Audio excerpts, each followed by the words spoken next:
భారతదేశ ప్రజలకు మేము భారతదేశమును సార్వభౌమ్య సామ్యవాద లౌకిక ప్రజాస్వామ్య గణతంత్ర రాజ్యముగా మరియు అందరి పౌరులెల్లరకు సామాజిక ఆర్థిక రాజకీయ న్యాయమును భావము భావ ప్రకటన విశ్వాసము ధర్మము ఆరాధన స్వేచ్ఛను అంతస్తులోను అవకాశములలోను సమానత్వమును మరియు వారందరిలో వ్యక్తి గౌరవమును జాత్యైక్యతను మరియు అఖండతను చేకూర్చు సౌభ్రాతృత్వమును పెంపొందించుటకు సత్యనిష్టాపూర్వకముగా తీర్మానించుకొని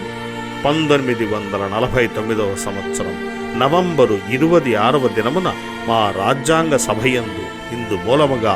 ఈ రాజ్యాంగమును అంగీకరించి అభిశాసనము చేసి మాకు మేము ఇచ్చుకొనువారము.